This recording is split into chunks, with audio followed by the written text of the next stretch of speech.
Bueno, Sergio Antonio Ortega es juez de la Corte Laboral del Distrito Nacional y Rosalmini Kauris Guerrero es jueza de paz de San Cristóbal. Ambos están esta mañana acá. Hablemos de este comunicado. Buenos días, Edith, y buenos días, Ricardo Nieves. Pues agradecer ese espacio que se hace eco del manifiesto que tuvimos ayer, toda la judicatura en conjunto. Recordemos que en el año 2016, en octubre, se celebró la cumbre judicial. Y entre muchos temas se enarboló y se luchó por hablar de la independencia judicial como colorario para garantizar los derechos y garantías de todos los ciudadanos que pues ingresan o que acceden al sistema de justicia.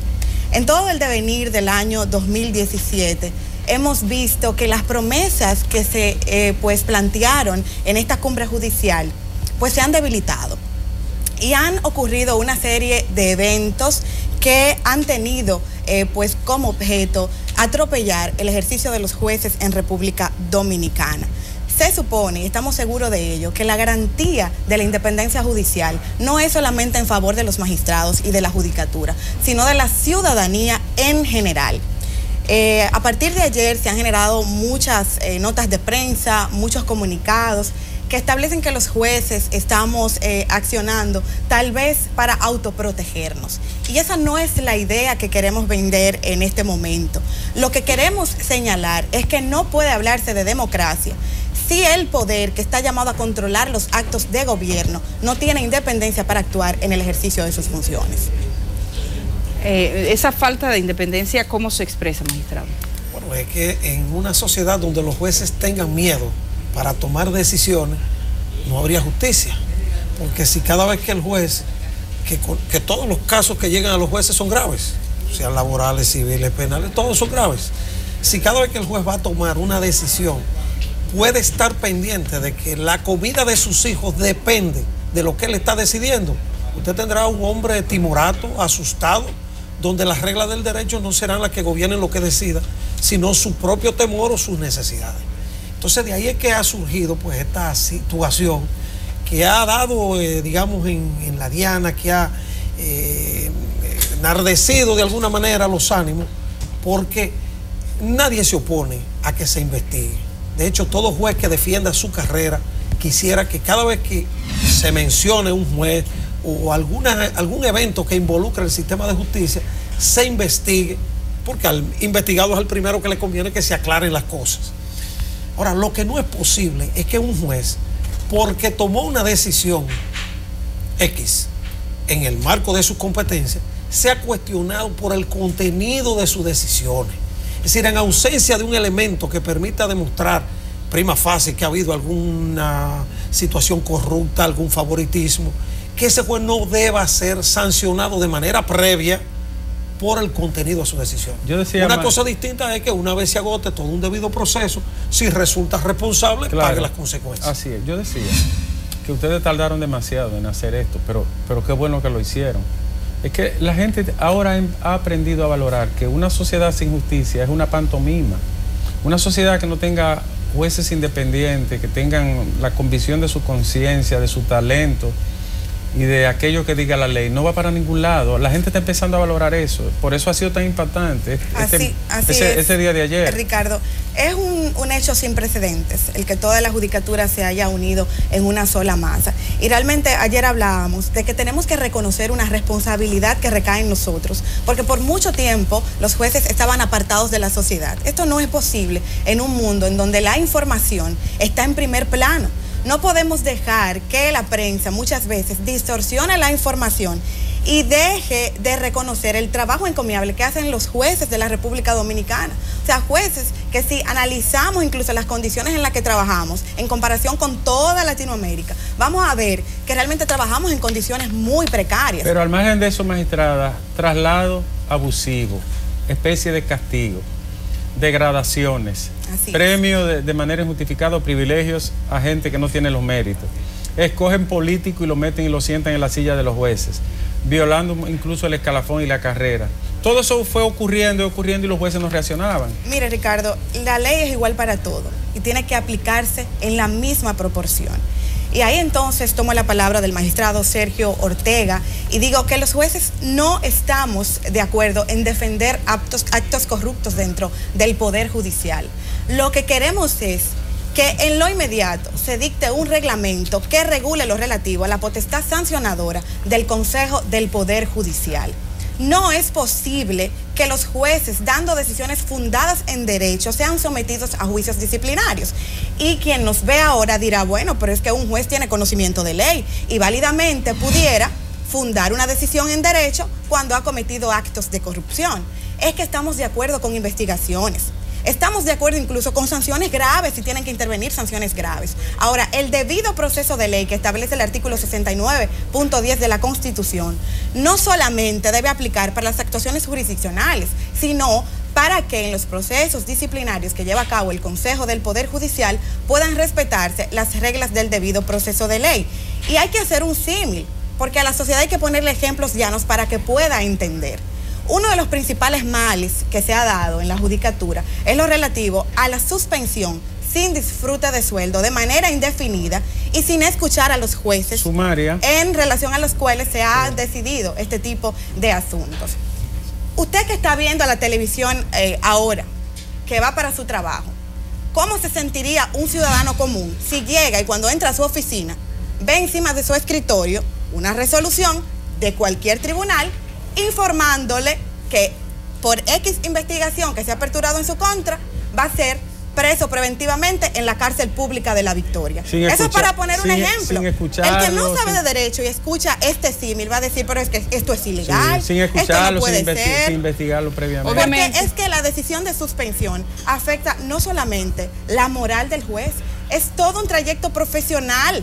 Es la familia, es la esposa, es los padres, son los amigos. Quisiera hacer una pregunta porque obviamente yo recuerdo que trabajando, cubriendo justicia para el periódico El Caribe, aquí hubo un estudio de la judicatura y ya para entonces una ciudadana que no era dominicana, que estuvo trabajando acá, nos decía que las garantías de defensa, los derechos de defensa que tenían los jueces en República Dominicana eran permanentemente conculcados. Consideraron entonces que el sistema para imponer sanciones era arbitrario y dejaba mucha discreción a la gente que tenía poder, de manera que incluso hasta por desquite podría tomar decisiones contra un determinado juez. No obstante eso, y viendo que esa ha sido una práctica hasta ahora, me gustaría preguntarles a ustedes, porque lo que preocupa y quizás lo que la gente no podría entender es el momento. En lo que hemos estado en esta entrevista, aquí han difundido una serie de imágenes. Y una imagen que yo he visto repetida al menos 4 veces, que no escogí yo, pero que está ahí porque se asume que es parte de este conflicto, es la de la jueza de San Francisco de Macorís, suspendida por el caso Quirinito. Entonces, podría interpretarse que todo ese movimiento, incluso ella da las gracias a los jueces por su solidaridad.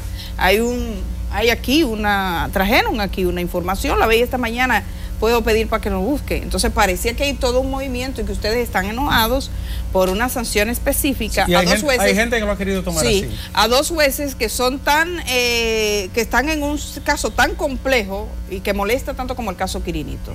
Tuvimos el caso de Cristo, donde los jueces salían también algunos se pronunciaron que ese método, cuando la fiscal del distrito fue. ¿Y qué pasó con Cristo después?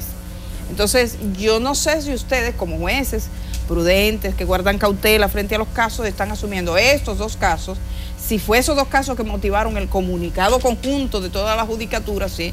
¿O qué es lo que pasa? Evidentemente que no. En el caso de este movimiento espontáneo, al que se han sumado incluso independientes, las asociaciones, todo el que le duele el sistema de justicia, evidentemente no tiene ninguna vinculación con ningún caso en particular. Lo que nos llama la atención es una práctica sistemática, porque las suspensiones vienen desde la gestión anterior. Sí.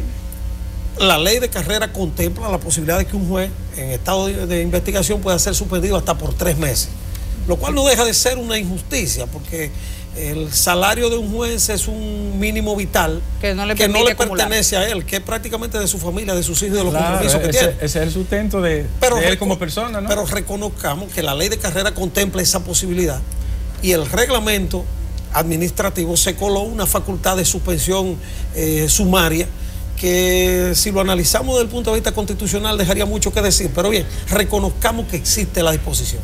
Okay. ¿Qué es lo que queremos? Que el Consejo del Poder Judicial reflexione sobre lo que provoca este tipo de sanciones previas, porque justamente la inhabilitación sin salario es una sanción del proceso disciplinario, pero debe resultar a posterior, no a priori. Es decir, no debe imponerse algo que ya es una pena disciplinaria, una sanción, como es la sanción sin disfrute de salario, a título de medida precautoria cuando todavía no se ha investigado plenamente ni se ha demostrado la culpabilidad de ese juez. Pero magistrado, Fíjate, todo eso, perdóneme magistrada, todo eso está vinculado a un criterio general. Independencia judicial. Que yo vi que ustedes colgaron. Así es, que ¿Cuáles son los criterios de esa independencia que se está apelando en este momento? Bueno, en nuestro manifiesto del día de ayer, que se le dio lectura a nivel nacional con un apoyo masivo de todos los jueces en los diferentes departamentos judiciales, lo que queremos es que se establezca un reglamento claro para los juicios disciplinarios que se llevan a cabo en contra de los jueces. Pero además queremos que todo lo que tiene que ver con el populismo quede distanciado de las reglas técnicas de derecho a las que debemos responder los jueces como garantes de la Constitución y las leyes adjetivas. Queremos que se fijen las reglas garante claras, para todo el mundo, no solo para todo los el jueces. mundo. Es que nadie le interesa o nadie quiere que un juez con miedo le juzgue. Solo aquel que sabe lo que significa tener un familiar privado de libertad sabe lo que significa tener al elefante del ius puniendi encima. O sea, solo aquel que sabe cómo se maneja un sistema sin garantías sabe lo que significa para una familia el que un juez actúe con miedo y el que un juez no pueda defender los derechos de otros. Miren, el caso Quirinito, no podemos excluirlo obviamente de nuestra lucha, porque quizás ha sido aquella gota que derramó la copa. Ahora, no solamente por este caso, porque por eso hablamos de un deterioro sistemático de lo que está ocurriendo al interno del Poder Judicial. Lo que ocurre con este caso es que es en sí un paradigma, un ejemplo que deja vista una decisión legal. O sea, tú como juez tienes 3 certificados médicos legales. Tú no eres médico, tú verificaste la legalidad. Entonces, las faltas que cometan otros profesionales no pueden pagarle el juez cuando asume una decisión, cuando dicta una decisión. Las asociaciones de jueces participaron de manera... Mira, esto involucra no solamente a las asociaciones de jueces, sino a jueces independientes que todavía no forman parte de ninguna asociación.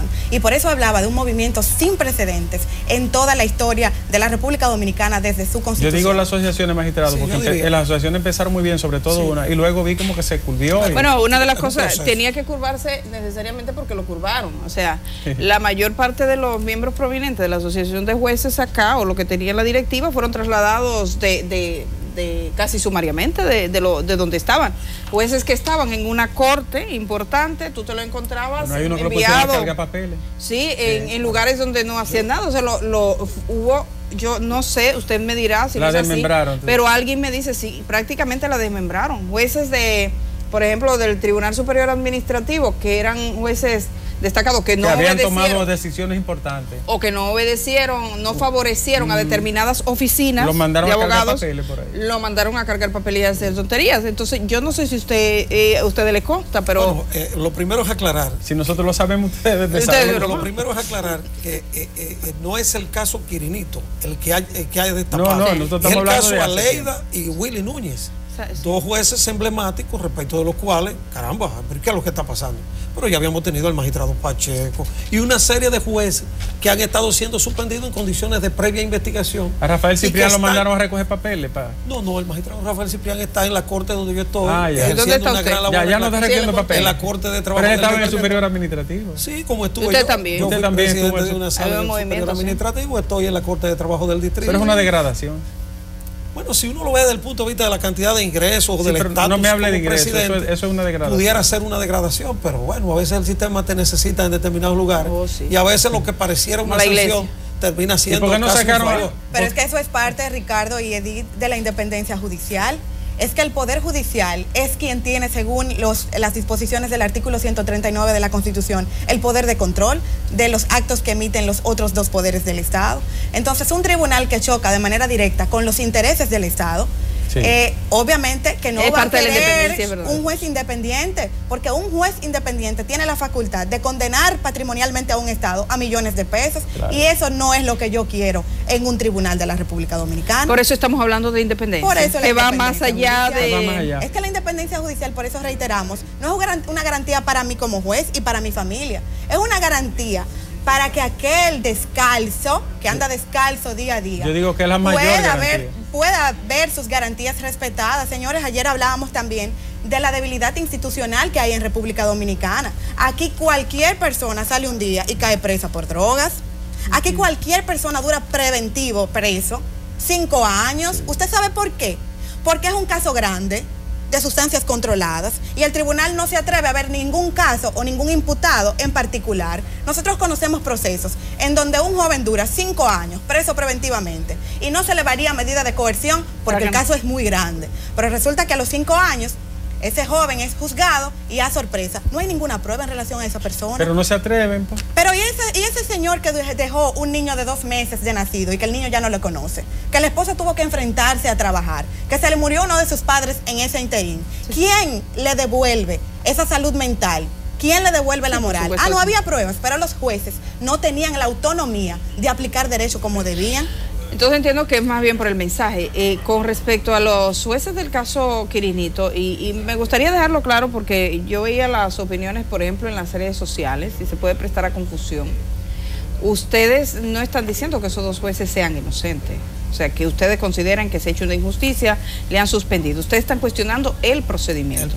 Es que hasta el momento y la medida. Hasta el la medida momento de suspensión sin salario, al margen de si un juez ha cometido o no ha cometido, constituye un atropello y una medida injusta e innecesaria, porque muchas veces tomada al calor de la prensa. Un juez que se está investigando por una actividad pecaminosa, puede ser que el sistema necesite apartarlo, porque si un juez se está acusando de que no debe de conocer no casos, debe continuar porque puede reproducir la cuestión por la que se le está investigando. Pero de ahí a lesionarlo en términos personal, su familia, privarlo del único sustento que tiene el juez, porque está privado legalmente de hacer otras actividades. Y quien anuncia casi siempre esa medida son representantes del Ministerio Público, incluso se involucran en las cuestiones disciplinarias de ustedes. Así Me he dado es, mire, cuenta de nosotros no queremos realmente ser tan específicos porque la lucha es general en soy yo relación que a lo todo estoy diciendo, lo que ocurre. Pero sí debemos decir que en relación a estos últimos 2 casos, estas 2 últimas suspensiones, lo que se ha visto hasta el momento es que esos jueces actuaron dentro del marco legal que le competía. Sin embargo, obviamente que estamos muy de acuerdo en que se realice una investigación que dé al traste el resultado final y que esa investigación cumpla con parámetros de objetividad, que es otro de los males que hay a lo interno del Poder Judicial. Hay unos arreglos y unas normas que se llama debido proceso que debe aplicársele a todo el mundo, incluyendo a los jueces. No, y que la investigación no puede tener como objeto una predisposición en contra del juez. Usted no puede investigar entendiendo que de antemano ese juez es culpable. Haga una investigación sana, haga una investigación objetiva de lo que usted recabe, porque ese juez tiene cómo justificar la decisión que ha dado. Eso implicaría una modificación de, digamos, de los reglamentos que tiene el Consejo del Poder Judicial. Debe haber un reglamento claro que establezca cómo se va a desarrollar el debido proceso. Que sepa qué atenerse. A qué atenerse y saber cuáles son, cuál es el procedimiento. Sí, obviamente, esto es bastante riesgoso. Pero yo lo veo como una batalla que ellos inician y que estoy seguro que van a ganar si los jueces quieren. Ahora, si quieren seguir de sumisos, aguantando como la bola de billar. Tenemos, por ejemplo, un consejero que lo acusan de corrupto, que podía decidir la vida de otros jueces, en el caso de Arias Valera. Y tú tienes una jueza en San Cristóbal suspendida porque no hizo lo que ese juez le decía, según lo que ella dijo. Cuando un juez de una alta corte ha decidido archivar un caso de un turpén, que todo el mundo sabe que es ladrón, ellos no se meten, ni averiguan, ni trasladan. ¿Tú entiendes? Ni someten a juicio disciplinario. Ahora con los jueces ordinarios y los casos ordinarios ellos sí se meten. De todas maneras a veces hay que hacer limpieza en la judicatura. Esto lo digo yo, no sé. Hay que hacer limpieza de arriba abajo porque es que siempre vamos a encontrar. Claro que sí. Siempre habrá situaciones que hay que corregir. Lo que pasa es que... Y hay gente que se cruza de las rayas también dentro de la judicatura. Porque eso también hay que admitirlo, porque es la conducta humana que es así. Ahora, las cosas deben de hacerse de forma debida. Pero claro, Ricardo, Fíjate, el Poder Judicial conoce a nivel nacional miles de casos, y eso lo sostenemos, lo defendemos. Miles de casos. No es posible que un par de casos puedan dar al traste de que todos los jueces son corruptos o todos los jueces son ladrones. Pero la profesión de ser juez, al igual que ser médico, que ser arquitecto, que ser ingeniero, siempre hay gente que no tiene que ver con la profesión. Son conductas que vienen formándose desde el interior del hogar. O sea, es imposible usted asumir que los jueces vienen de Plunito o que vienen de Marte y que ningún juez va a actuar fuera del marco legal que le compete. Un médico ahí que dijo que pero no somos la mayoría. Yo vi un cadáver muerto. Dijo un médico ahí del caso, ¿verdad? El médico legista, no cualquier médico. Tú fuiste que lo viste, yo. Sí, mira, dijo que el cadáver está muerto. Sí, un cadáver, ese cadáver está muerto. Miren, dos preguntas que quiero hacerle. Por un lado, tenemos una jueza que se le atribuyó, ahora dice las autoridades de la judicatura que fue por error a la magistrada Eunice Vázquez. Le atribuyeron 67 millones de pesos que tenía ella y algunos medios de comunicación se pusieron a sacar la cuenta de cómo fue que esta mujer multiplicó el dinero, porque la declaración inicial era muy pobre. Pues resulta... ¿Qué dice ahora la de judicatura? Que el sistema se equivocó. El Poder Judicial dice que esta señora en realidad tiene 11 millones. Y le dieron 50. Y le dieron 56 por encima. Sí, hubo un cuestionamiento. Eso ha ocurrido en Dice que hay 3 jueces como que le atribuyeron. El sistema. ¿Y qué es lo que pasa con el sistema? Que da... Pero le da de más. Bueno, y fuera del sistema yo diría que fue afortunada, no recibió ningún tipo de sanción, no fue suspendida en lo que se aclaraba este hecho, porque estaba bajo el control de la información. Exactamente. Hay un daño público, porque hay personas que leen tal vez un pedazo de una noticia hoy, pero jamás vuelven a pasar por un periódico. Sí. ¿Quién suministra esa información? La declaración jurada la hace el juez. Y se supone que eso está estático. Eso no es un dato como el balance de una cuenta que se viene moviendo. No. Eso es un dato fijo que hasta que usted no vuelve a renovar su declaración, ese valor cuando no va. Tú entrabas en la página de la judicatura, veías a esta señora y entonces algún periodista le hizo el balance y dijo, oh, pero mira, tenía tantos millones, pero esta mujer ha crecido su fortuna. Esto es la multiplicación de los pases y los penes, los panes y los panes. Sin embargo. Multiplicación de pan y de peces, y dice no, ahora resulta que no, bueno, que ella... En el país hay un ingeniero que replicó la parábola de los panes y los peces. ¿Quién fue? Tú sabes quién, y convirtió el agua en vino como la boda de Canaán. ¿Quién fue ese? Bueno, declaró medio millón de pesos en riqueza y después declaró 27 Bueno, pero lo que yo digo es que no... Permítame interrumpirte, que ese caso puede ser un ejemplo positivo. ¿Saben por qué? Porque en ese caso nosotros podemos decir que esa magistrada fue sometida al escrutinio público. Y es que los jueces tenemos que estar de acuerdo a someternos a la opinión general de la mayoría porque administramos justicia. Claro. Qué bueno que se sometió a escrutinio, porque al fin y al cabo, ese abogado que dio esa cifra equivocada, bien que pudo realmente... Hay una pregunta qué bueno que se aclaró. Hay una pregunta que no podemos dejar de hacerle a ustedes, que tiene que ver con el presupuesto del próximo año. Vamos a parar un momentito aquí.